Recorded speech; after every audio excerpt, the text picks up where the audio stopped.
Donc, je pense qu'on va démarrer. Bonjour à toutes et à toutes et merci de votre présence aujourd'hui. Donc, on est ravis de vous accueillir pour la deuxième session du cycle 2025 des champions de l'éducation qui est dédié donc cette année aux enjeux du financement de l'éducation. Et donc aujourd'hui, cette deuxième réunion va nous permettre d'explorer la thématique du nexus humanitaire développement, comment garantir la continuité des financements éducation. Donc la continuité des financements entre les approches humanitaires qui sont souvent donc, centrées sur l'urgence, limitées dans le temps, et les approches développement qui sont plus pérennes, dont les fonds sont structurants, mais aussi plus longs à mobiliser et parfois inadaptés en fait au contexte d'instabilité. On sait que cette continuité des financements, c'est un enjeu crucial pour garantir le droit à l'éducation et que quand il y a une discontinuité, ben, cela peut engendrer des ruptures dans les parcours éducatifs. Donc aujourd'hui, grâce à nos différents intervenants et intervenantes, nous allons essayer de voir en fait différents types de mécanismes de financement hybrides ou innovants qui permettent de mieux relier la réponse humanitaire à un investissement à plus long terme dans l'éducation. Quels types de stratégies aussi peuvent être mis en place pour assurer une meilleure coordination entre les acteurs humanitaires, les acteurs du développement, les gouvernements, mais aussi quels défis peuvent rencontrer les ONG et les bailleurs au niveau de la complémentarité en fait des fonds et leur adaptabilité. Et donc, comme vous pouvez le voir à l'écran, nous avons le plaisir aujourd'hui de recevoir d'abord en introduction le docteur Alison Joyner de NORAG, qui va nous faire un cadrage un peu sur la notion de nexus sous l'angle du financement de l'éducation.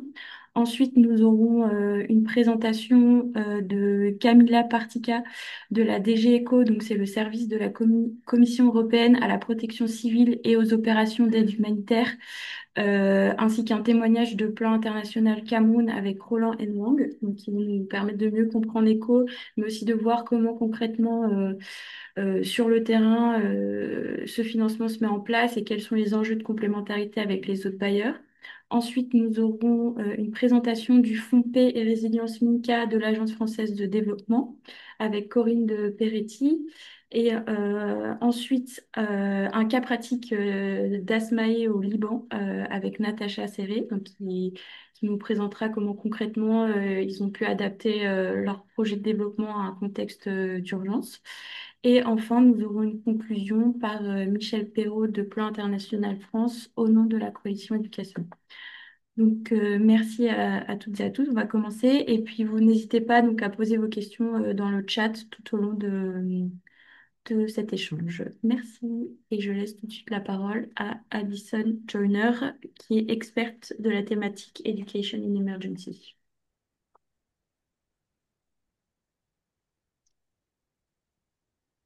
Merci beaucoup à Louis et à tout le monde pour cette invitation. Bonjour à tout le monde. Vous m'entendez bien? Tu vas bien? Très bien. Donc, je suis ravie de prendre cette occasion de représenter NORAG pour démarrer ce webinaire. Hébergé à l'Institut de hautes études internationales et de développement à Genève, NORAG est un réseau mondial de plus de 6000 membres qui travaille pour les politiques internationales et la coopération en matière d'éducation et de formation. Notre travail aborde des questions sous-étudiées de qualité et d'équité dans les domaines clés de l'éducation et du développement. Nous visons surtout à amplifier l'expertise sous-représentée, en particulier celle du Sud mondial. Mon rôle dans l'équipe, on dit Luis, est spécialiste d'éducation en situation d'urgence. Je viens avec un parcours surtout aux ONG internationales, y compris plusieurs années habitant et travaillant en Afrique en Asie. Donc, au sujet. Je dois, pour commencer, avouer que je n'aime pas trop ce terme nexus. C'est le dernier mot jargon à la mode qui décrit une approche qui existe depuis des décennies. Mais étant le langage courant, surtout pour les bailleurs, c'est important de souligner très brièvement notre compréhension du terme, déjà élaborée très clairement en fait pendant vos webinaires précédents. Donc, comme on voit sur l'écran, c'est un concept qui est soutenu par le leadership véritablement local. C'est-à-dire que les ONG, autorités locales et à tous les niveaux, participent et ont le contrôle sur les décisions qui les impactent. Ça, c'est notre vision en utilisant une approche Nexus. En faisant ça, en commençant à trouver des moyens pour de faire un travail humanitaire, mais avec un œil sur le long terme et aligné avec le système en place. Et peut-être surtout de faire tout cela d'une façon qu'au moins n'empire pas la situation, do no harm, mais si possible et toujours, si on peut, qui contribue à construire la paix, la cohésion sociale, la stabilité. Donc, qui vise vers le long terme, vers la stabilité qu'on cherche tous.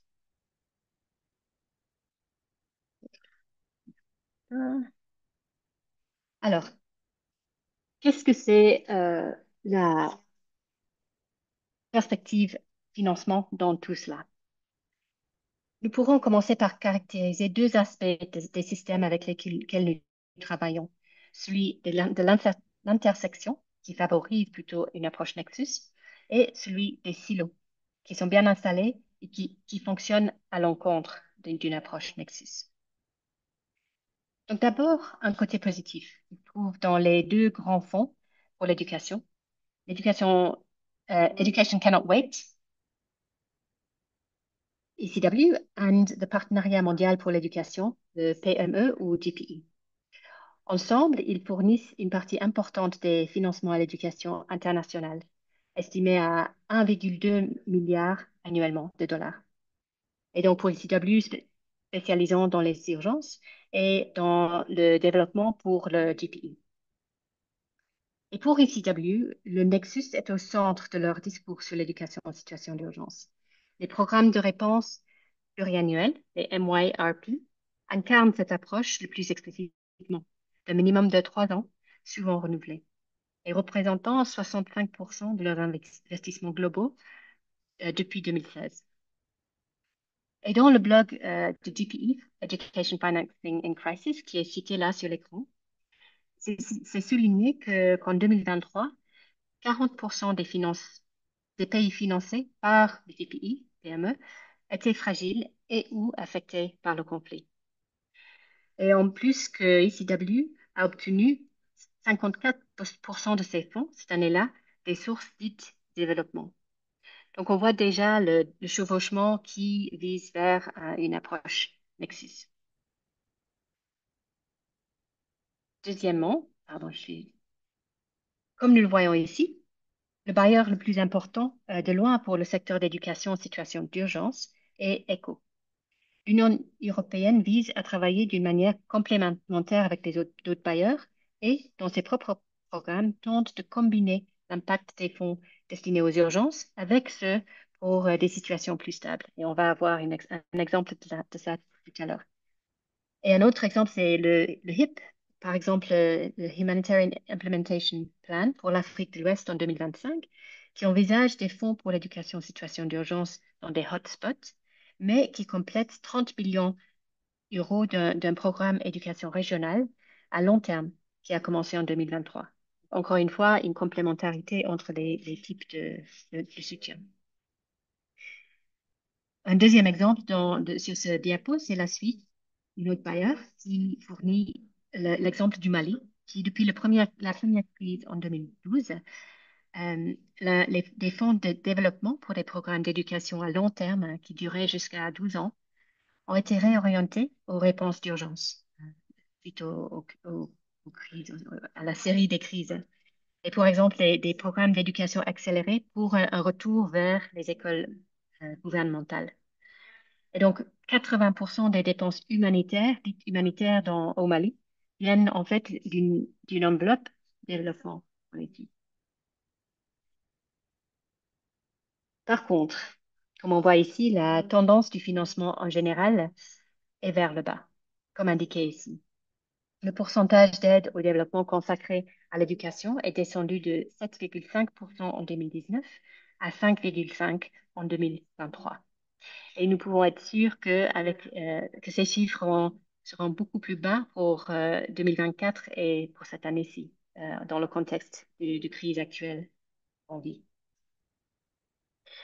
En plus, la repriorisation des fonds de l'urgence coordonnés par OCHA a impacté d'une façon disproportionnée les clusters éducation. D'un côté positif, par contre, le cluster éducation n'a été désactivé dans aucun pays. C'était la crainte, en fait. Même si au Soudan, par exemple, le cluster a dû et a réussi à plaidoyer contre une décision d'exclure l'éducation du Humanitarian Response Plan, HRP. Par contre, la réduction des financements pour l'éducation de 33% pour l'éducation en urgence se compare avec une réduction de 30% en moyenne pour les autres secteurs, les soi-disant Big Five, donc sécurité alimentaire, eau et sanitation, santé, protection, nutrition, ceux qui sont souvent dits life-saving. Et plus dramatiquement, il y a un plus grand écart dans la réduction dans la population ciblée pour l'éducation par rapport aux autres secteurs. 43% de réduction pour l'éducation comparé à 17% en moyenne pour les autres secteurs. Et en même temps, c'est à noter aussi que les HRP sont considérés que humanitaires par ceux qui mènent. Apparemment, il ne faut pas mentionner une approche Nexus dans les discussions avec les coordinateurs et coordinatrices OCHA, car cela n'est pas considéré life-saving, malgré tout ce qu'on plaidoie.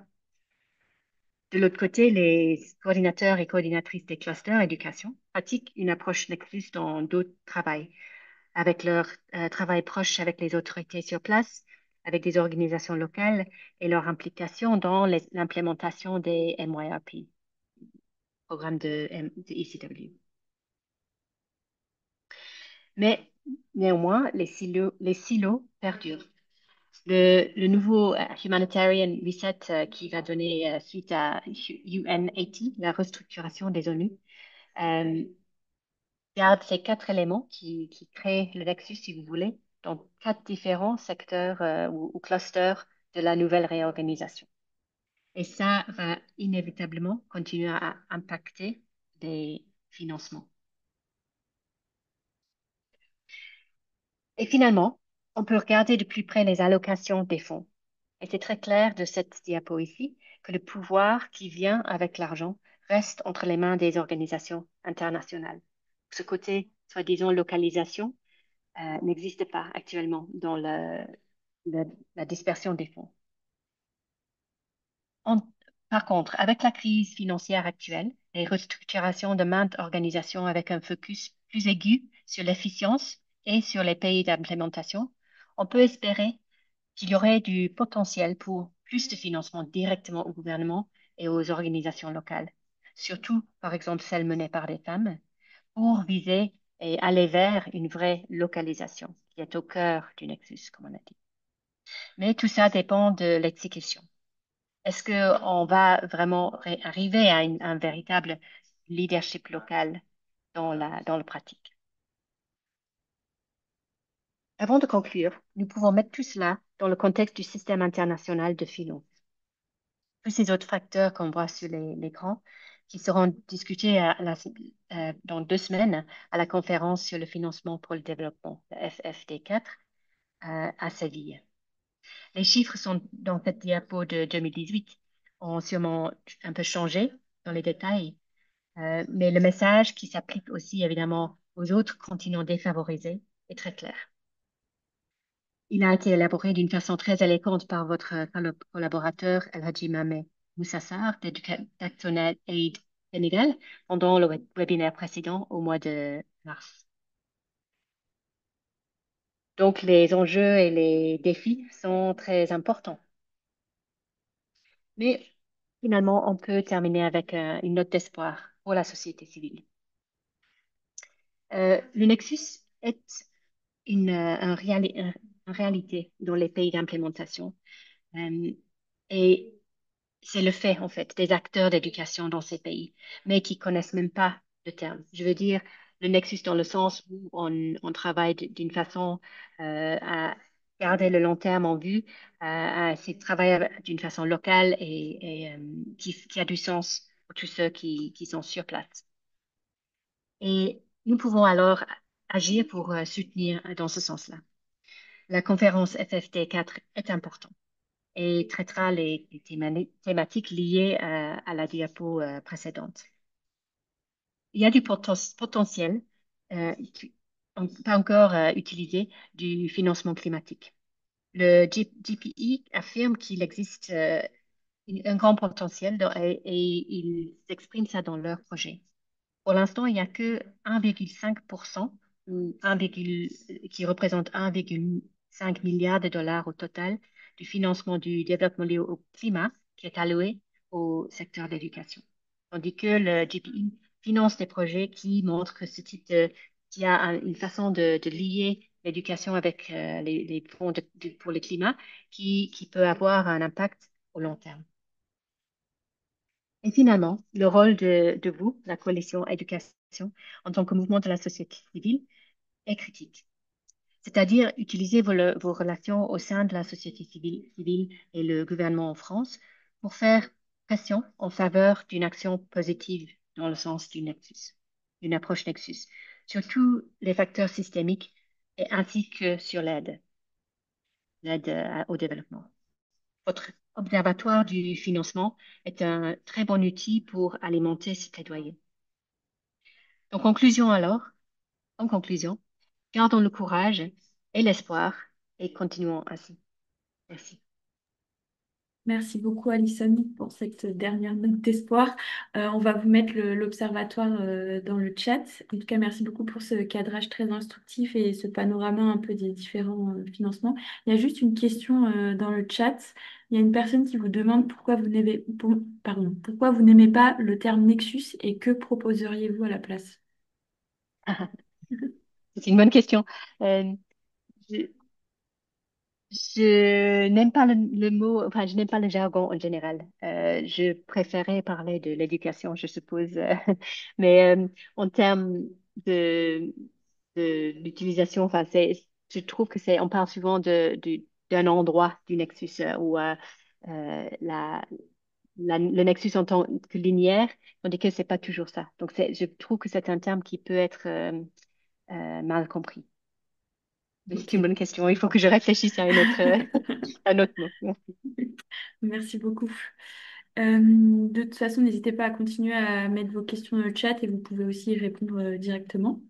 On va tout de suite passer à la première présentation donc, d'un fonds ECO avec Camilla Partica qui est policy officer au sein de ECO. Camilla, c'est à vous. Et en miroir, on aura un témoignage de Plan International Cameroun. Donc ça soit Roland Nwang, soit, pardon, j'ai oublié le nom, Emilia Sorrentino, selon la connexion. Donc voilà, je vais laisser la parole à Camilla. Et si vous voulez, Camilla, je partage votre PowerPoint. Je ne sais pas si Camilla, vous êtes en ligne.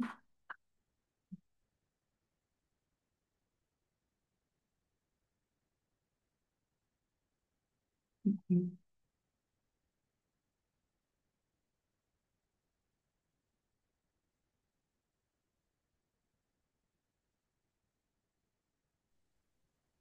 Je suis désolée, Oui, j'avais un ok. souci avec Zoom et j'ai dû me reconnecter. Donc, Pas je de ne sais pas problème. si j'ai perdu énormément, mais c'est mon tour, je crois, n'est-ce Oui, pas? c'est à vous. Est-ce que vous voulez que je partage votre Oui, PDF? merci Ok, beaucoup, ça marche. Louisa. Ce sera beaucoup plus simple parce que je préfère ne pas toucher à quoi que ce soit maintenant. Ça marche. Ok, Je suis désolée. Des fois, ça arrive. aucun Donc, problème.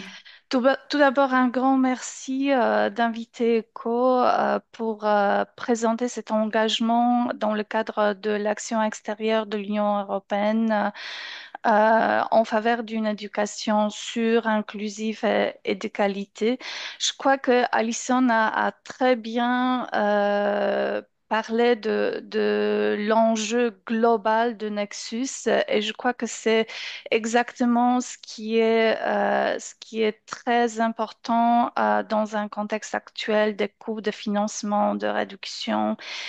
D'autant plus que l'éducation est le secteur qui souffre le plus de sous-financement chronique. Donc déjà, c'était toujours le cas et maintenant avec les coupes de financement, ça devient encore plus aigu. Et dans ce contexte-là, l'Union européenne se doit vraiment de réagir en recourant à la palette d'instruments que nous avons à notre disposition. Tout d'abord, je crois, je dois dire qu'on va maintenir notre niveau de financement. Je crois que c'est un message important, surtout dans le contexte actuel là. Et ce financement, ce n'est pas seulement le financement de la part de l'aide humanitaire, mais aussi un financement au développement qui se passe au niveau bilatéral, mais aussi régional. Et dans la période actuelle de notre cadre budgétaire, l'éducation dans notre soutien au développement est en grande partie allouée aux pays fragiles et touchés par la crise.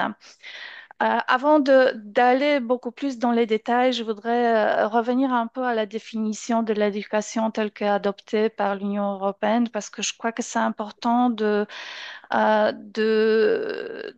réaliser que cette définition couvre vraiment chaque échelon, chaque niveau de l'éducation. Et ça s'inscrit vraiment dans le cadre d'une action concertée avec les gouvernements, avec les agences des Nations Unies, les organisations non gouvernementales, les acteurs de la société civile, les acteurs du secteur privé. On a déjà mentionné les deux grands fonds, le Partenariat mondial pour l'éducation et Education Cannot Wait. Donc, nous travaillons très étroitement avec eux. Et ceci, c'est dans le cadre d'une réponse qui doit être ancrée dans une approche stratégique et intégrée. Pour nous, l'éducation dans les situations d'urgence couvre aussi tous les crises, hein. Donc les urgences soudaines, mais aussi les phénomènes d'urgence à évolution lente, les conflits, les situations de violence, les déplacements forcés, les catastrophes naturelles, les urgences de santé publique, etc. Donc je crois que c'est important aussi de souligner ceci. Du point de vue de la DG ECO, qui est le service humanitaire de la Commission européenne, on se focalise vraiment sur l'éducation primaire et secondaire. Mais ceci dit, nos collègues qui travaillent beaucoup plus dans l'aide au développement, vraiment ont une approche beaucoup plus stratégique pour un système éducatif dans son entièreté. Je passe à la... Oui. Donc, pour tout ce qui est l'assistance humanitaire de l'Union, nous visons quatre objectifs avec notre soutien. Déjà, la promotion de l'accès aux services d'éducation pour les filles et les garçons qui sont touchés par les crises humanitaires, mais ceci doit être accompagné par la promotion d'une éducation de qualité mais aussi de la protection. Donc, pour nous, c'est très important d'avoir ce lien entre l'éducation et la protection des filles et des garçons en minimisant les dommages qui sont causés aussi à la prestation des services éducatifs et en permettant à l'éducation de fournir un soutien psychosocial et cognitif qui est essentiel au maintien de la vie. Nous avons aussi un objectif numéro 4 qui est important dans le contexte de notre discussion et qui est de renforcer les capacités du système d'aide humanitaire afin d'améliorer la qualité et l'efficacité de la mise en œuvre de programmation dans le domaine de l'éducation. Et pour nous, c'est important, afin de progresser au regard de ces priorités, d'améliorer les méthodes de travail du point de vue de la coordination, du leadership, tant en interne qu'en externe au niveau mondial, mais aussi le financement. Donc, pour nous, la programmation et la planification doivent être conjointes et coordonnées. Et pour cela, nous avons besoin de renforcer l'assistance technique. Nous avons besoin de participer aussi beaucoup plus à des instances consultatives, d'utiliser tous les moyens de notre action extérieure au service de l'éducation. Je passe au suivant. Euh, Pour la partie humanitaire du support de l'éducation, nous devons, on regarde l'ampleur de besoins et des limites aussi du financement. Nous sommes axés sur les personnes qui ont le plus besoin d'aide. Donc, vous avez des catégories de soutien qui est pour nous essentiel. Donc, les enfants qui sont non scolarisés, qui sont déplacés de force, qui vivent dans des zones difficiles à atteindre, des zones de conflit, mais aussi des groupes vulnérables, particulièrement vulnérables, comme les jeunes séparés non accompagnés, les filles et les enfants vivant avec un handicap. Je passe au suivant. Euh, la responsabilité pour l'éducation est une responsabilité partagée au sein de la Commission européenne. Donc, on a parlé beaucoup de nexus en externe avec tous les acteurs globaux.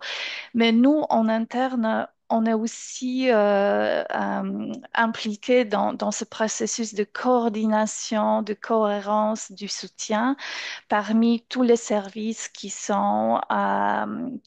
programment de l'aide humanitaire, mais aussi de l'aide au développement.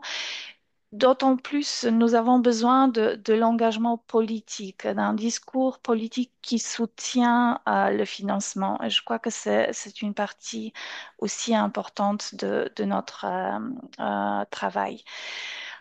Pour tout ce qui est le financement, je passe au slide suivant.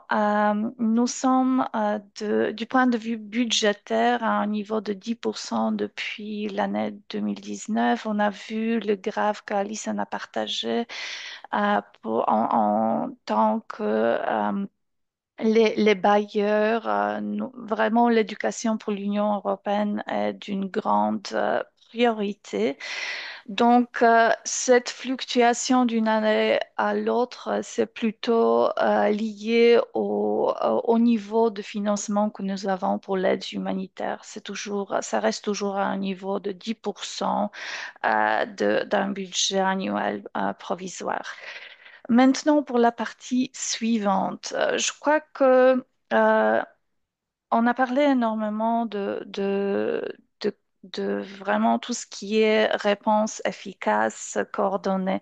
Mais pour ceci, nous avons aussi besoin d'une compréhension rapide et complète de ce qui est souvent un environnement en mutation rapide. Donc, pour nous, il y a quelques principes de base de la réponse efficace. Et ceci commence par l'élaboration des plans d'urgence et l'intégration de la réduction des risques de catastrophe, de la sensibilité au conflit dans les plans sectoriels. Donc, il y a tout un aspect de la préparation aux situations d'urgence qui est important. Par la suite, il y a l'évaluation des besoins et l'analyse partagée. Nous fournissons souvent, du point de vue humanitaire, une analyse très initiale, mais ceci doit être complété pour avoir une image beaucoup plus complète de la situation. Nous avons besoin de vraiment aussi faire le mapping. Je suis pas très sûre que cartographier, c'est vraiment le mot, mais voilà. Des partenaires qui sont sur place, de leur capacité, des services qu'ils peuvent vraiment partager et de rechercher de bonnes possibilités de programmation en combinant vraiment des actions à court terme, à long terme, en s'appuyant sur les actions humanitaires pertinentes et en promouvant la durabilité dans tout cela. Donc, pour tout ceci, je crois qu'il est important d'avoir des systèmes d'information, des données partagées, mais aussi de penser un peu au-delà de l'accès immédiat aux services d'éducation. Je passe au suivant Parce que bien sûr, tout ceci est accompagné avec des défis assez importants. Et c'est pas seulement au niveau de financement, mais plus au niveau de coordination pour briser tous les cloisonnements, de trouver vraiment des synergies, mais de travailler avec les différents cycles de programmation, différents instruments, différents calendriers, différents processus décisionnels. Je crois que ceci doit être pris en compte pour avoir une réponse cohérente. On a parlé beaucoup de la localisation et c'est pour nous un élément crucial de développer cette capacité locale aussi à soutenir l'éducation en cas de crise et de préparer une stratégie de sortie pour vraiment transférer tout ce qui est l'approche humanitaire en quelque sorte, en des réponses qui ont un plus long terme et qui sont beaucoup plus dans la durabilité.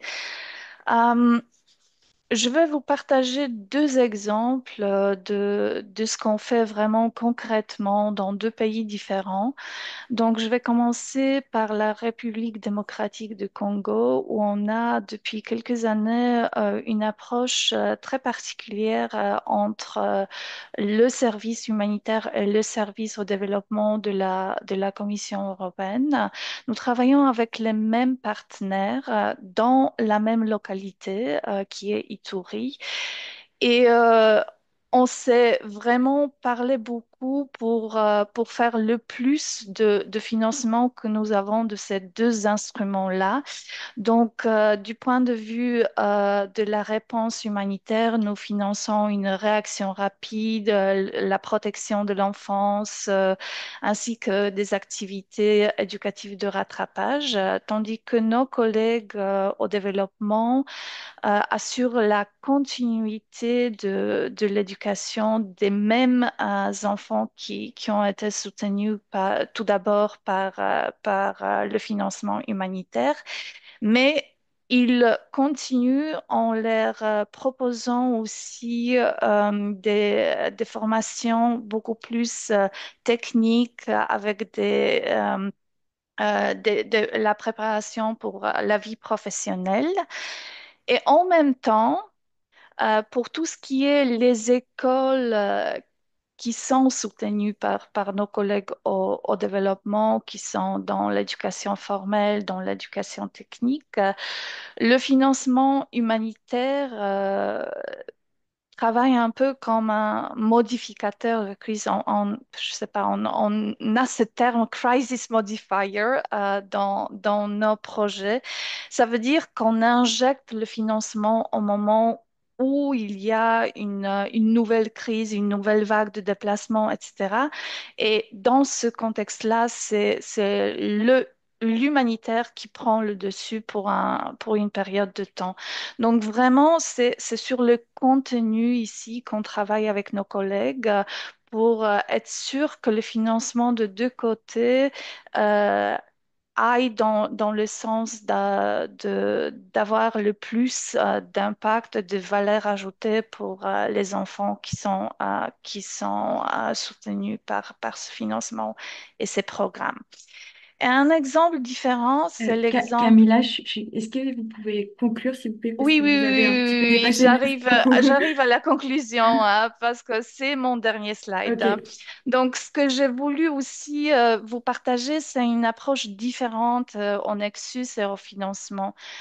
Ici, on parle d'une approche vraiment basée sur la coordination de bailleurs et le partage entre le développement qui soutient le gouvernement à maintenir des capacités administratives et le soutien au système d'éducation et l'humanitaire qui vraiment soutient tout ce qui est l'apprentissage de rattrapage, la santé mentale, soutien psychosocial, mais aussi tout ce qui est la formation avec les attitudes qui sont important dans le contexte de la guerre, notamment éducation au risque de mine.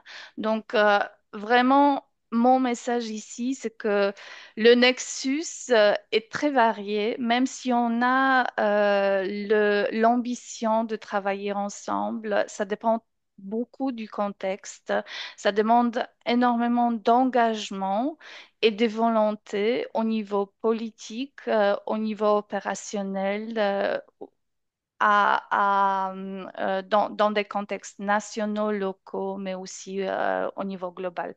Et je termine avec ceci. Désolée de prendre trop longtemps. Pas de Merci. souci. Merci infiniment pour votre présentation.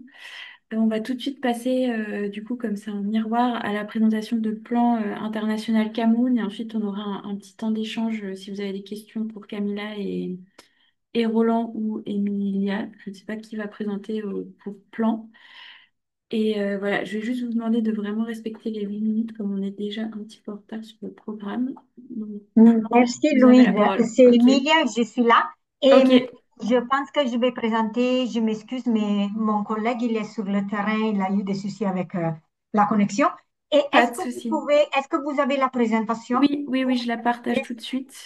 Grand merci. J'arrive.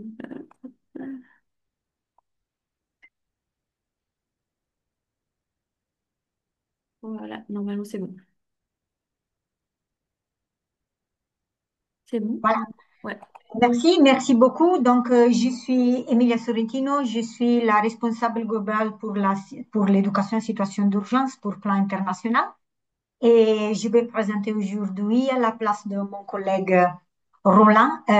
Vous pouvez aller à la diapo, oui, prochaine. Donc, le Cameroun affecté par des crises multiples qui en fait ont un impact important sur l'accès à l'éducation pour les filles et les garçons. En fait, plus de 2 millions d'enfants n'ont pas accès à l'éducation et sont directement affectés par les différentes crises. Nous avons les conflits, nous avons les changements climatiques. Et il y a aussi des crises cycliques comme les inondations, par exemple. Nous sommes dans la saison des pluies et nous sommes en train de nous préparer pour voilà, des réponses immédiates pendant la saison des pluies. Donc, il y a des besoins croissants, en fait, dans un contexte avec des restrictions financières. Vous pouvez aller à la prochaine diapo. Donc, Plan est un partenaire d'éducation en situation d'urgence et un des partenaires d'éducation et en situation d'urgence au Cameroun et gère des grands programmes financés par ECHO dans l'extrême nord où il y a une crise de réfugiés liés à la crise du lac Tchad. Et nous avons un programme financé par Education Cannot Wait dans la région euh, du Southwest, qui est touchée par un conflit. Il y a une crise de déplacement interne. Pour ce qui concerne le projet ECO, la priorité stratégique, c'est vraiment de cibler les enfants non scolarisés qui sont touchés par cette crise à travers un programme d'éducation accélérée qui permet aux enfants de récupérer l'apprentissage perdu et de réintégrer soit le système formel, soit d'autres opportunités d'éducation avec une approche d'intégration avec la, la protection de l'enfance. Nous avons la gestion des cas, nous avons l'appui psychosocial et qui inclut aussi le renforcement des capacités des enseignants pour ce qui concerne la protection des enfants, aussi l'identification des cas de- d'enfants qui ont qui nécessitent un besoin spécifique. Le programme d'éducation financé par Education Cannot Wait, c'est un programme multisectoriel. Il y a plusieurs composantes, il inclut le WASH, C'est un programme en fait qui inclut aussi une composante sur la sécurité dans les écoles, car les écoles sont des cibles par les groupes armés non étatiques. Et on peut dire que c'était un premier financement d'éducation dans le nord-ouest, où l'éducation est en fait une question sensible à cause des attaques directes vers l'école, contre les écoles par les groupes armés non étatiques. En termes de défis, pour le projet CO, un défi, c'est que l'éducation accélérée n'est pas encore intégrée dans la politique nationale, plein avec des partenaires, d'autres partenaires de mise en œuvre, comme NRC, comme UNICEF, est en train de faire un plaidoyer continu. Par contre, aujourd'hui, l'éducation accélérée est encore considérée comme une stratégie vraiment très calée dans un contexte de crise. Et il y a aussi des contraintes liées à la capacité du système formel qui sont très limitées pour ce qui concerne la réintégration des apprenants d'éducation accélérée. Pour le projet ICIDAB, c'est un projet pluriannuel. Par contre, il y a l'absence du crisis modifier, donc du modificateur de crise que ECHO, c'est un instrument que ECHO utilise. Et donc, la capacité de réaction rapide est très limitée aussi d'adaptation des activités aux nouvelles crises, comme par exemple les inondations que je viens de mentionner. Mais si, la prochaine diapo. Alors, bien sûr, quelles sont les leçons apprises? Donc, c'est clair que la coordination améliore l'impact et un financement prévisible et flexible est très essentiel et crucial pour assurer la continuité éducative dans des situations de crise. Pour le plan pluriannuel de résilience de ICW, il serait souhaitable d'avoir le modificateur de crise qui permet une adaptation des réponses, mais aussi une synergie et une coordination au niveau des pays entre les deux bailleurs, donc entre ECHO et ICW pour voilà, assurer une continuation, une continuité éducative des enfants qui sont cibles de nos programmes. Aussi, une autre recommandation, c'est une planification et une évaluation conjointe entre les bailleurs, le gouvernement et les partenaires. C'est un point très essentiel. Nous savons que, par exemple, les deux éco-ICW, ils font des consultations avec les partenaires avant euh, élaborer voilà, leur stratégie budgétaire. Par contre, il serait intéressant de conduire aussi des évaluations conjointes au niveau des pays.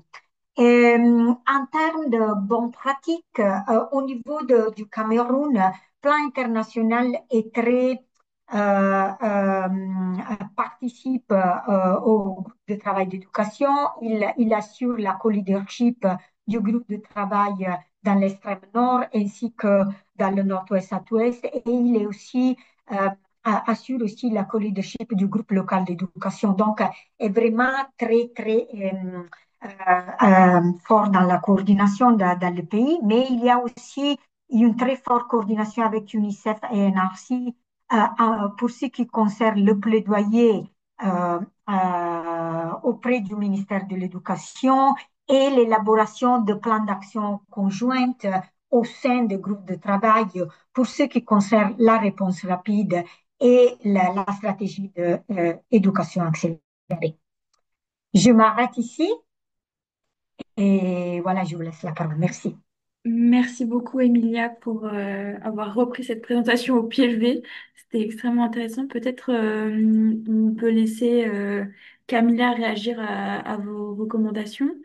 Et sinon, on a aussi une question donc pour Echo sur comment peut-être vous pouvez détailler comment vous travaillez avec ICW et le PME. Il y a également une question dans le chat.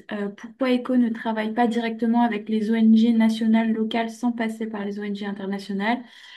Cela aurait plus d'impact car les charges des ONG internationales sont énormément chères, ce qui réduit les résultats. Mais peut-être Camilla, si vous voulez répondre. Oui, bien sûr. Ouais. Donc, pour tout ce qui est notre coopération avec la DG ECO, avec la ICW, euh, je crois qu'il y a deux ou même trois éléments de cette coopération-là. Déjà, au niveau global, c'est intéressant de voir que ce n'est pas DG ECO, mais le secteur développement de la Commission qui finance Education Cannot Wait et qui est aussi engagé dans les processus de gouvernance, de décision, etc., qui se passent au sein de ECW. Et cela nous permet déjà en interne de coordonner les messages, les décisions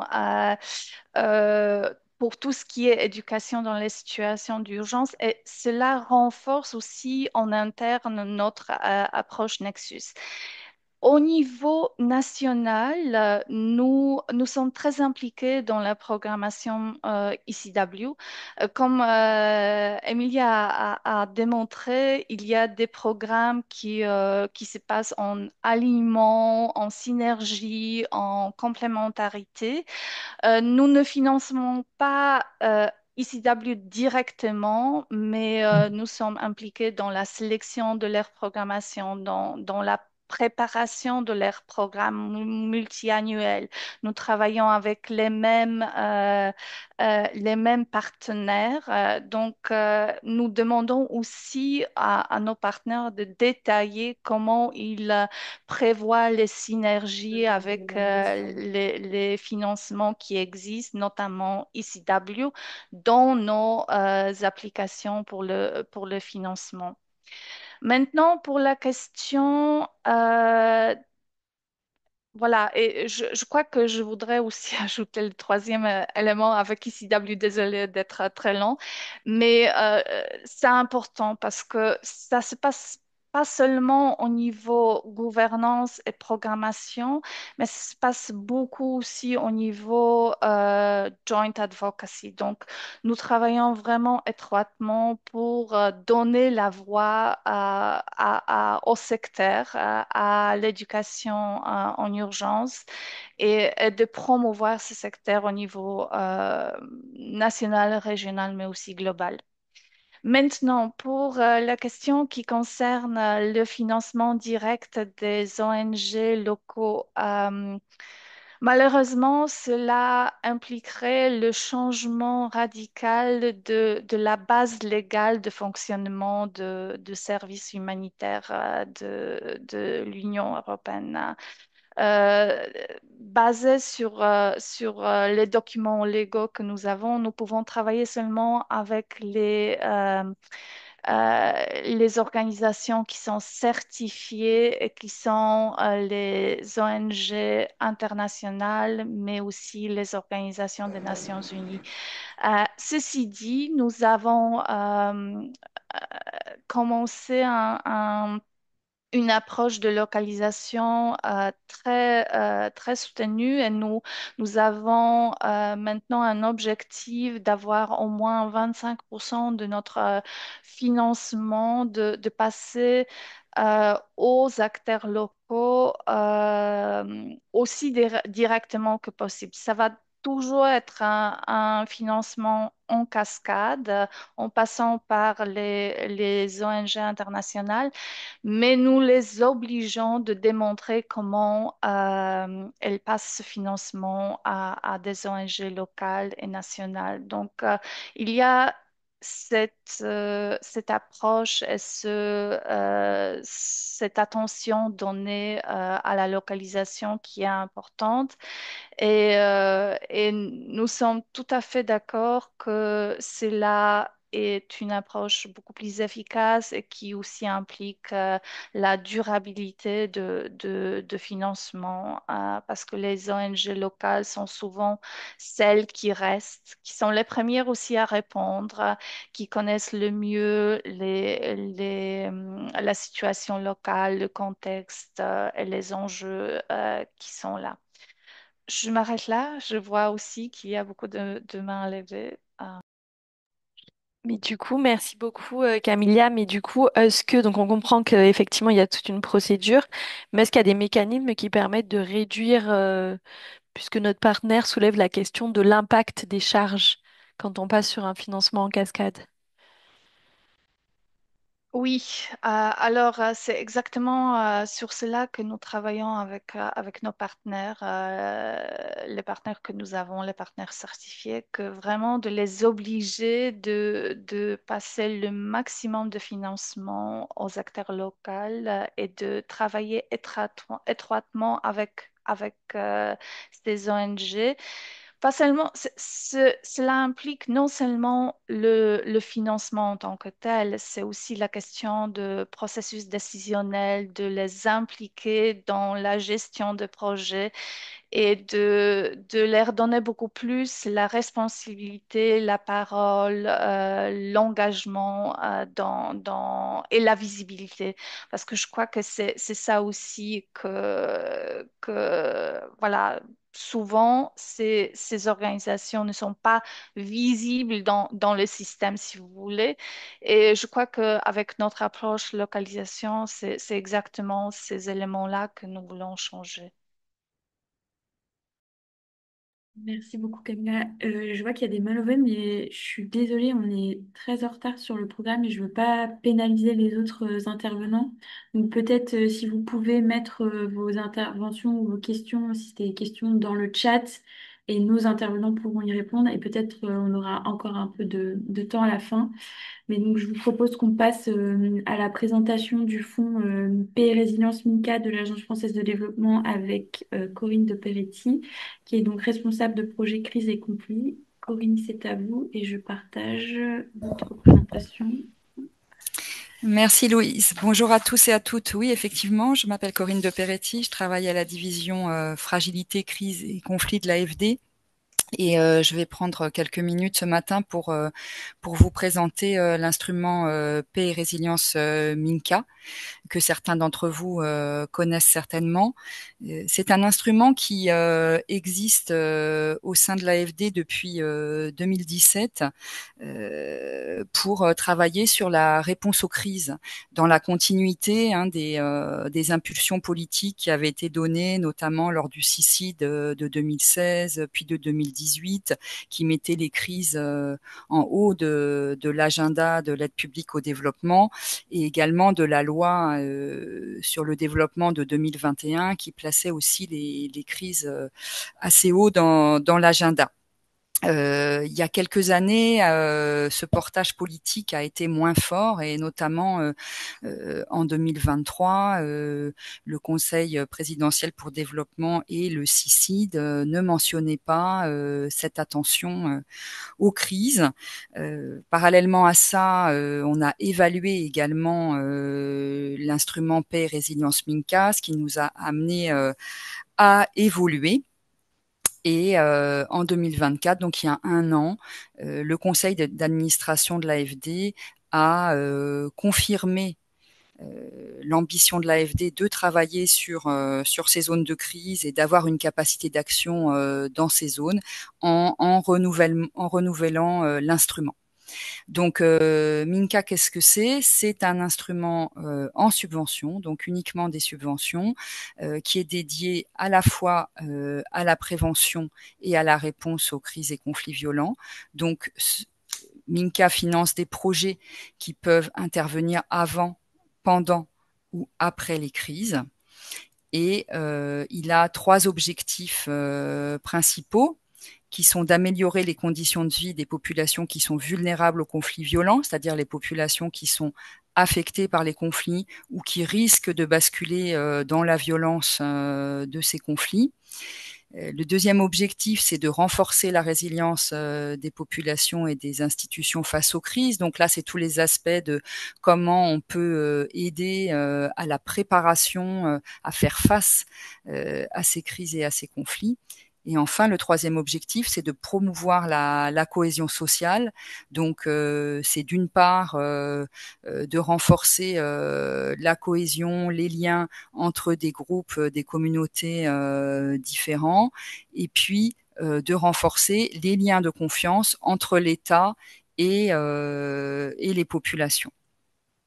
Alors Minca 2024, si on peut dire, a aussi deux spécificités. C'est une attention renforcée aux aspects de genre.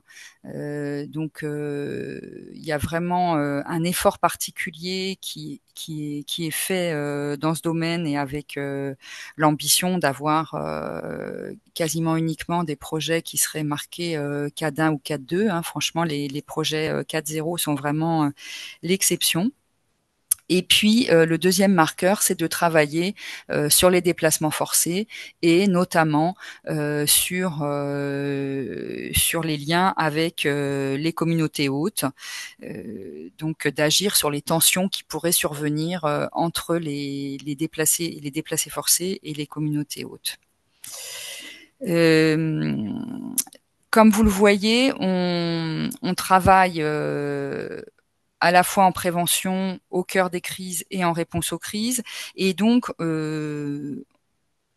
on est un acteur de développement, mais on travaille en étroite synergie avec les acteurs de l'humanitaire et notamment on a récemment renforcé nos liens avec le CDCS, donc le Centre de crise et de soutien du ministère des Affaires étrangères, et on s'efforce d'avoir une concertation étroite sur tous les territoires dans lesquels on intervient, et on essaye également de faire des missions conjointes pour vraiment articuler les opérations de l'AFD et les opérations du CDCS. On peut peut-être passer à la slide suivante, Louise. J'ai pas mis le timer, donc je sais pas où j'en suis, mais n'hésitez pas à me dire. Bon. Simplement, là, pour vous présenter les géographies de l'instrument Minca. Jusqu'à l'année dernière, on travaillait sur 4 bassins de crise, qui étaient le Moyen-Orient, mais vraiment avec un focus sur la crise syrienne, donc les déplacés syriens. On avait un autre bassin qui était le Sahel, et notamment le Sahel central, où vous savez qu'on ne peut plus travailler actuellement. On avait un troisième bassin qui était en RCA et un quatrième qui était le bassin du lac Tchad. Depuis 2024, on a élargi ces géographies en concertation, bien entendu, avec le ministère des Affaires étrangères. Donc, on est sur des crises importantes et qui sont prioritaires pour la France. Donc, il y a eu l'ouverture notamment à l'Ukraine, à la Palestine, à Haïti, aux pays du Golfe du Guinée, donc là, le nord des pays du Golfe de Guinée, pour essayer d'éviter la contagion de la crise sahélienne, et également la possibilité d'intervenir en RDC et au Mozambique. Louise, tu peux passer à la slide suivante, s'il te plaît. Là, je vous ai mis cette slide pour vous redire, au cas où ça ne serait pas clair, que en fait, Minca, c'est un instrument. On parle souvent de fonds Minca, mais en fait, c'est une dénomination abusive. Il n'y a pas de fonds Minca, il n'y a pas d'enveloppe dédiée. Minca, en fait, ce sont des subventions qui viennent du programme 209 du ministère des Affaires étrangères, et donc du programme Solidarité avec les pays en développement. Et Minca est une partie de l'enveloppe 209 qui est confiée à l'AFD. Donc longtemps, en fait, il y a eu un accord avec l'État pour consacrer un certain pourcentage de ce programme 209 confié à l'AFD à l'instrument Minca et aux interventions en zone de crise. Suite, comme je vous l'ai expliqué tout à l'heure, au moindre portage politique, il n'y a plus eu cette cible. L'AFD l'a, dans un premier temps, internalisé cette cible en disant on souhaite rester aux alentours de 20% du programme 209 qui serait consacré aux zones de crise. Mais cette année, avec les coupes budgétaires dont évidemment vous êtes très bien informés, il n'y a plus de cible. Donc vous voyez quand même néanmoins qu'on se maintient plutôt aux alentours de 20%. C'est ce qu'on souhaite évidemment continuer à porter, même avec un volume de subvention 209 qui est en forte baisse. Et pour 2025, on espère réussir, on espère être sur la bonne voie de conserver ces 20%, mais vous voyez que c'est des montants qui se réduisent fortement. On peut passer à la slide suivante, Louise.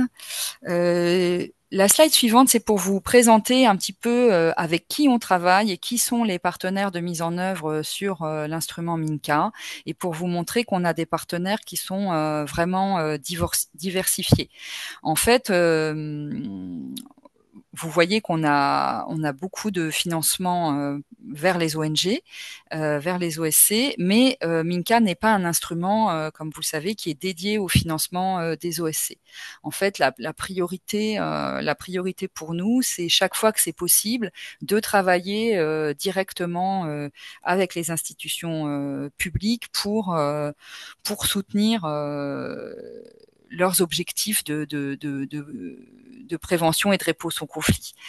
Bien entendu, il y a énormément de situations pour lesquelles ça n'est pas possible, et les OSC sont du coup aussi des partenaires extrêmement privilégiés pour nous.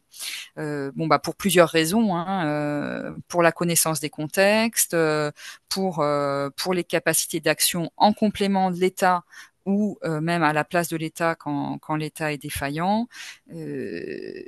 Les OSC sont aussi des acteurs qu'on recherche, notamment pour travailler sur tous les aspects de dialogue, de cohésion sociale, de défense des droits, etc. Donc c'est aussi ça qui explique le fort pourcentage, puisque vous voyez qu'on a près de 50% des projets en exécution actuellement qui sont confiés à des OSC, que ce soit des OSC internationales, des OSC françaises ou des OSC locales dans une moindre mesure. Mais peut-être pour anticiper une question, puisqu'il y avait des questions aussi sur la localisation, nous on a vraiment ce souhait de porter cet agenda localisation. Le camembert là ne rend pas peut-être totalement justice à la répartition véritable, parce que on a aussi beaucoup de projets qui sont véritablement en consortium entre des OSC françaises ou internationales et des OSC locales, donc vraiment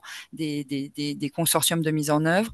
Et puis, de toute façon, quand on travaille avec des OSC locales ou internationales, il y a des partenaires de mise en œuvre locaux, et on est attentif à la qualité du partenariat également. Peut-être non. Écoutez, je ne sais pas si voilà, je vais en rester là pour le moment. Et puis un dernier. Alors je ne sais pas pourquoi ça ne sort pas les pourcentages. Pourquoi est-ce qu'il est comme ça, le camembert? Bon, il était il n'était pas comme ça. C'est peut-être que je le projette pas en format PowerPoint, mais je vais Bon, essayer c'est de pas trouver. grave. C'est simplement pour vous dire que là non plus sur Minca, il n'y a pas un pilotage ex-ante par secteur, mais qu'on a 5 secteurs qui sont les plus importants. Donc le premier, en gros à droite là, qui fait 33%, c'est l'agriculture. Donc ça c'est le premier secteur.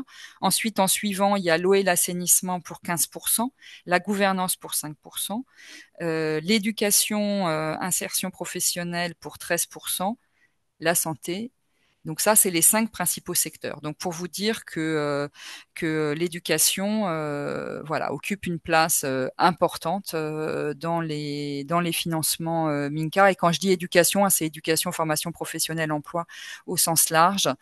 Euh, voilà. Mais même si c'est pas la première place, euh, ben voilà, j'en ai fini avec ma petite présentation. Si vous avez des questions, je suis à votre disposition. Merci beaucoup, Corinne. Je vois qu'il y a une question dans le chat. Ah oui, alors j'ai pas regardé le chat. Quelle stratégie développez-vous, pardon, pour poursuivre vos actions humanitaires dans les pays à- en indélicatesse politique, pardon. Voilà.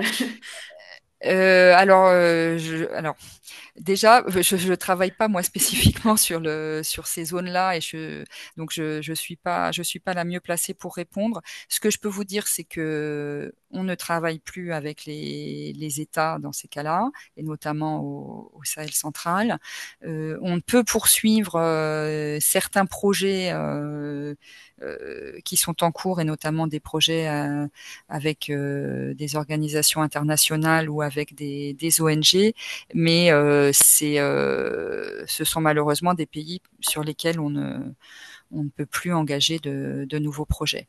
Je parle aussi sous le contrôle de mes collègues de la division éducation qui sont en ligne également. Merci, Corinne. Il y a une autre question. Quelle stratégie le programme MICA développe pour être impactant avec l'augmentation des pays zones d'intervention dans un contexte de réduction des financements? Oui, ben ça c'est une bonne question. Euh, on a effectivement, il y a beaucoup de zones de crise.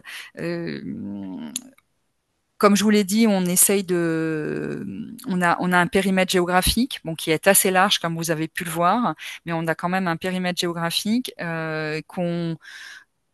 alors, qui est en discussion aussi périodiquement avec le ministère des Affaires étrangères.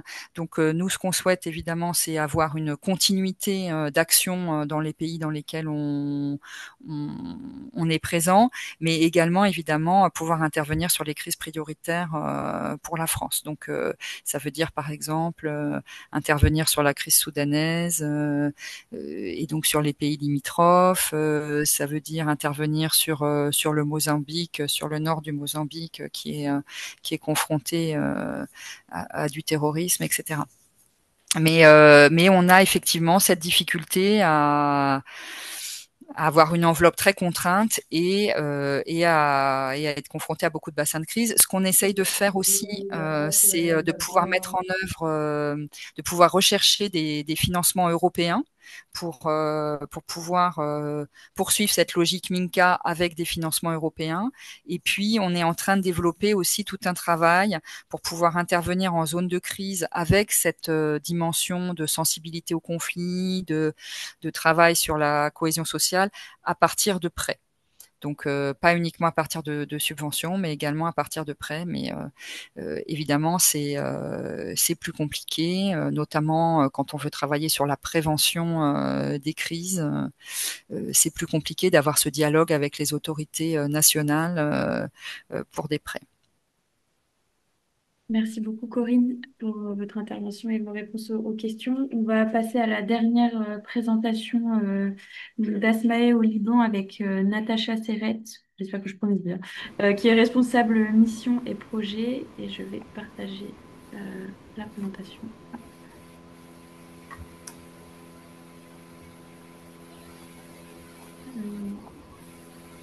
Quand tu veux, Natacha.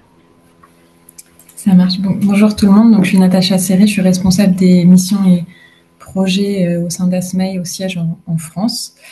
Donc, l'idée là, c'est de vous présenter l'adaptation de nos projets suite à un contexte d'urgence au Liban. Si tu peux mettre la slide d'après. Donc, très rapidement, hein, Asmae est une association indépendante laïque. On agit sur 3 thématiques principales, donc l'éducation, la protection des enfants et des jeunes et l'insertion socio-économique.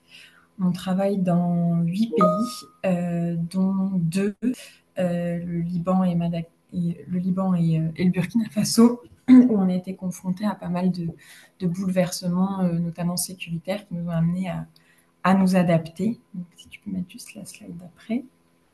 Merci. Donc, on est vraiment une ONG de développement, mais on s'adapte à des contextes mouvants.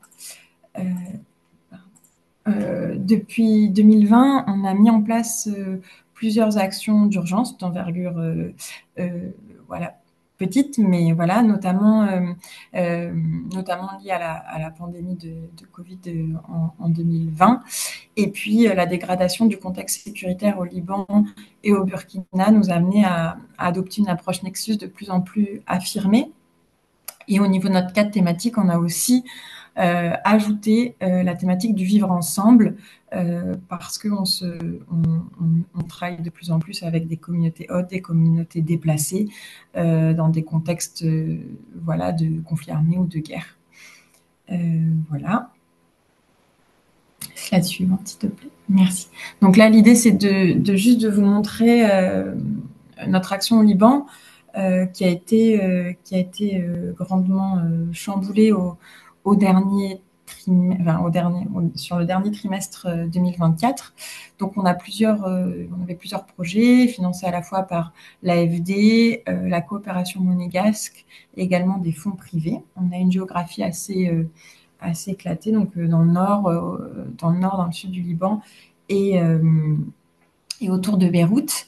Et on travaille avec des jeunes Libanais et aussi des réfugiés palestiniens et syriens.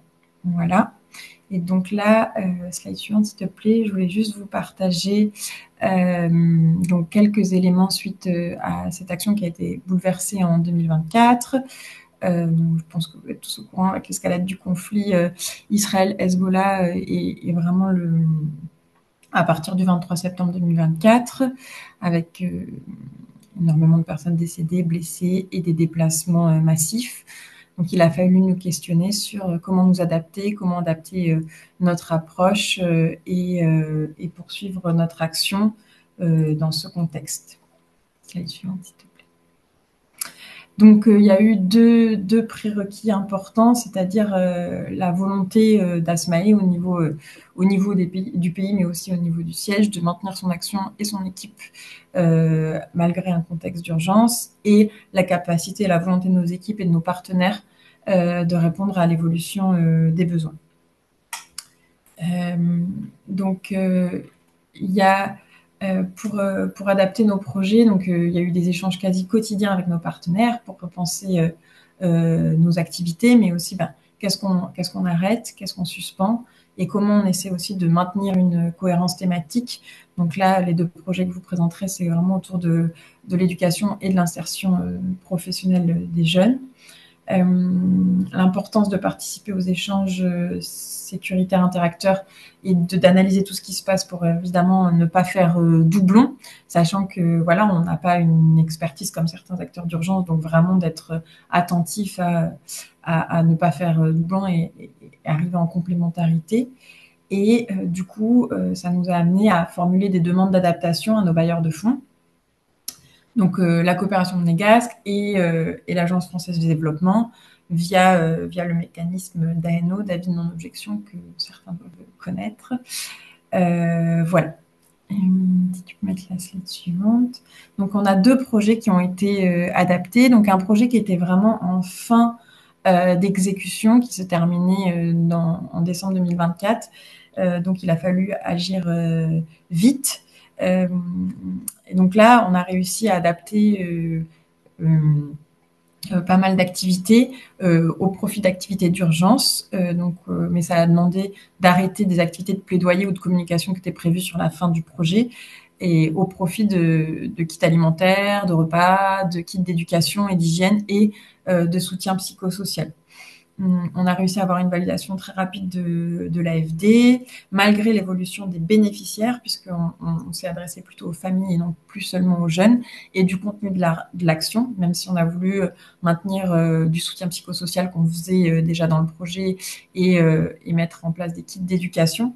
Il y a pas mal d'activités qui ont été adaptées. Et ça a permis voilà, de réallouer efficacement certains fonds sur la fin d'année 2024 et de bénéficier à plus de 1000 personnes. Donc ça, c'est un premier projet qu'on a réussi à adapter de façon assez efficace. Et puis, il y a un autre projet qui est plutôt en termes d'éducation autour de la petite enfance et qui a été mis en œuvre, lui, pour le coup, dans le sud, donc dans la région de Tyr, qui a été très impactée par le conflit. Donc, il y a eu un arrêt pendant plusieurs semaines de nos activités. Le partenaire était très impacté. Les écoles partenaires avec lesquelles on travaillait, elles ont été aussi fermées temporairement. Donc, il y a eu beaucoup d'allers-retours, beaucoup de propositions qui ont été pensées, proposées, finalement revues en raison du contexte mouvant, puis du cessez-le-feu qui a été annoncé en novembre. Donc, finalement, avec la reprise des activités progressives, il y a eu vraiment une refonte un peu de notre modalité d'action avec la proposition d'une unité mobile pour aller vers les familles, pour que nos activités qui étaient dans le centre de nos partenaires, en fait, là, les familles étaient tellement impactées par ce qui s'était passé que c'était difficile de les mobiliser pour aller vers le centre partenaire. Donc, il y a eu la proposition de financer un van, là, que vous voyez en photo, et de mettre les activités, d'aller vers les bénéficiaires plutôt que de leur demander, dans ce contexte très instable, de venir vers le partenaire. Donc voilà, il y a eu plusieurs allers-retours, mais finalement, au premier trimestre de cette année, ça a été accepté. Et donc là, en tout cas, on a pu poursuivre nos activités éducatives et de soutien aussi aux familles, ajouter aussi des kits de première nécessité dans nos actions. Il y a eu des adaptations aussi plus orientées urgence. Voilà, donc on a pu réadapter ainsi ce projet-là, qui est toujours en cours et qui termine le mois prochain. Le dernier slide, s'il te plaît. Donc voilà, quelques leçons apprises pour nous. Donc l'importance d'être inséré dans les réseaux en amont et malgré l'urgence, voilà, de prendre le temps d'analyser les autres actions pour, comme je le disais précédemment, de ne pas faire doublon. Voilà, on a aussi remarqué qu'on avait une lenteur quand même structurelle de n'être pas un acteur d'urgence, mais que voilà, la volonté d'agir et la forte réactivité de nos partenaires, de nous-mêmes et des bailleurs avait vraiment permis de compenser voilà, cette lenteur un peu plus structurelle. Voilà, il a fallu, parce qu'on parlait de continuité éducative, c'est sûr que dans un contexte si instable, il y a eu quand même des actions purement d'éducation, de formation qui ont dû être suspendues un temps pour proposer des activités plus orientées urgence avec des kits de l'aide alimentaire. Juste de dire effectivement que donc, le financement qu'on avait MNP OSC de l'AFD, donc sans Crisis Modifier, modificateur de crise, ne nous a pas permis une grande agilité puisque voilà, il fallait vraiment déposer des demandes dûment justifiées. Donc il y avait tout un temps d'aller-retour. Donc voilà. Et enfin, voilà, il y a eu pas mal de. Ça a été assez facile avec les bailleurs privés qui cofinançaient le projet, qui ont accepté les changements proposés. Et voilà, donc ça a été des actions à échelle modeste, mais en tout cas qui nous ont permis vraiment de monter en compétence dans notre agilité aussi et dans des contextes de plus en plus instables dans les territoires dans lesquels on intervient, qui étaient des territoires plutôt catégorisés de développement et qui basculent à certains moments. Voilà, c'est tout pour moi. Merci beaucoup. Merci beaucoup, Natacha, pour cette présentation qui montre bien l'importance de la flexibilité, que ce soit du côté ONG ou bailleur. Est-ce qu'on a le temps de prendre quelques questions pour Natacha avant de passer à la conclusion? J'en vois une dans le chat qui demande si Asmae n'envisage pas d'intervenir au Sénégal. Parce que...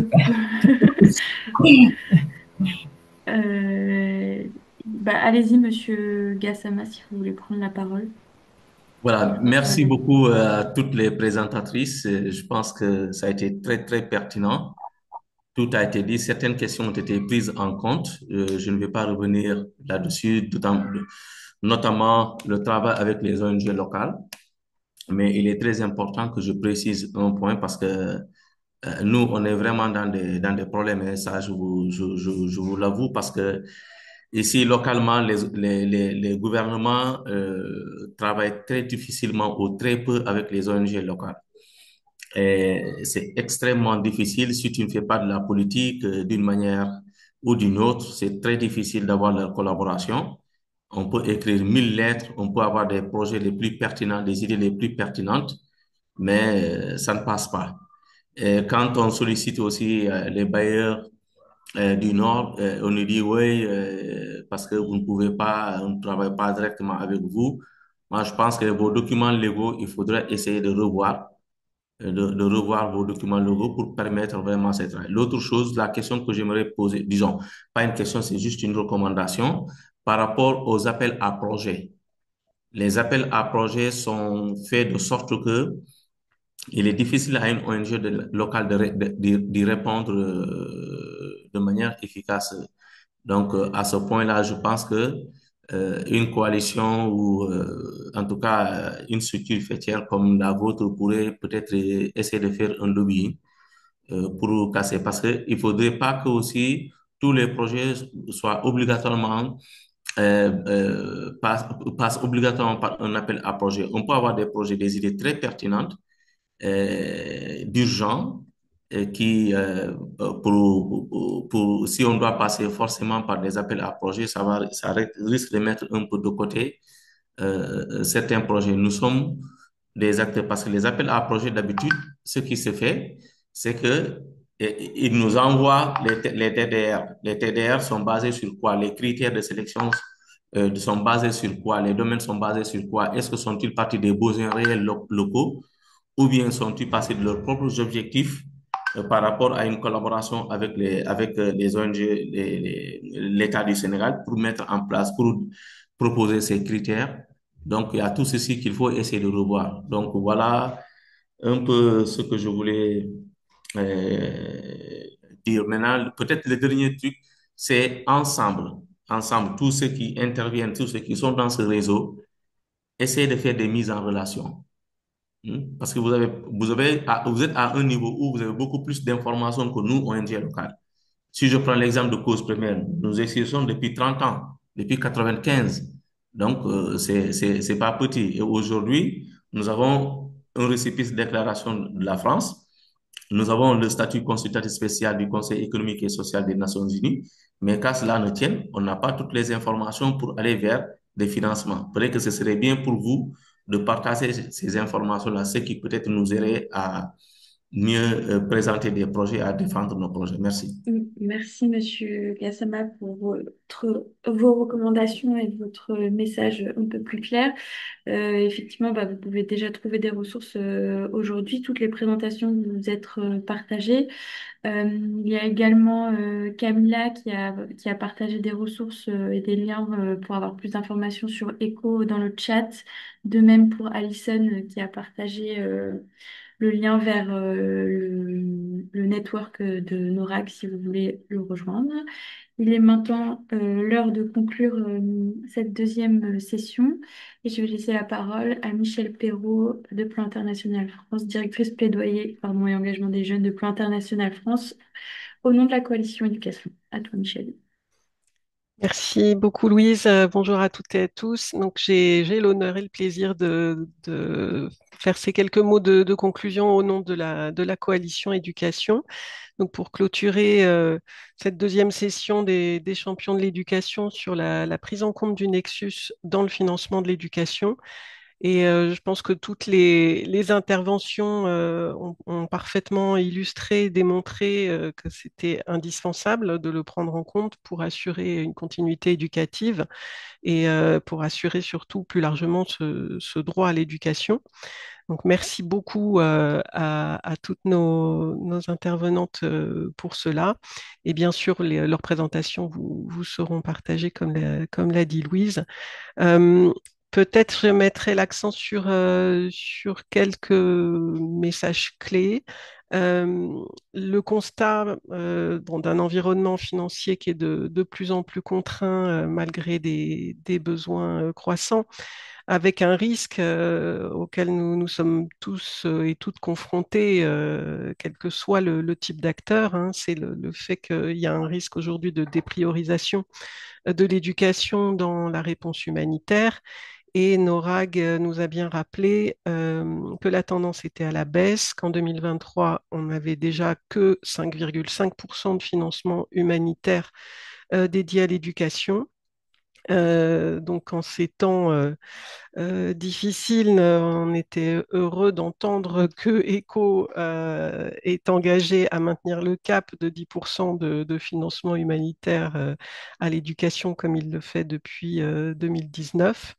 Euh, on a plus que jamais besoin aujourd'hui donc d'une coordination, d'une synergie entre acteurs, bien sûr entre bailleurs, mais je dirais entre tous les acteurs comme cela a pu être dit, avec une attention particulière au fait que les ministères de l'Éducation donc, doivent rester, comme on dit en anglais, dans le driving seat. Hein, c'est un leadership local, ça a été mentionné, je crois que c'est très important, à la fois très important parce que c'était en termes de localisation de l'aide, très important aussi de renforcer les systèmes éducatifs et de veiller, par exemple, à ce que ce nexus soit renforcé. Il a été mentionné, par exemple, l'intérêt d'intégrer l'éducation accélérée dans les systèmes éducatifs pour qu'on n'ait pas simplement une réponse en cas de crise, mais une bonne anticipation pour une réponse holistique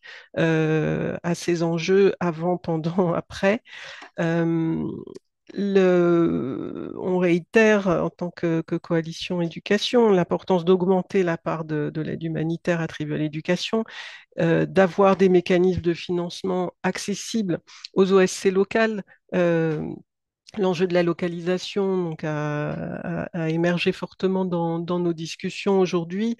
Euh, Certes, c'est une priorité des bailleurs, on l'a entendu de la part d'ECHO avec un objectif de 25% minimum de financement en cascade, on l'a entendu de la part de l'AFD avec son instrument Minca et le travail en consortium, mais on a noté aussi un enjeu de financement qui n'était pas direct, donc des ONG locales et donc de l'importance qu'à minima, c'est les bailleurs et les organisations accréditées veillent à la qualité des partenariats avec ces ONG locales qui, on l'a dit, sont les mieux placées en termes de connaissance des contextes.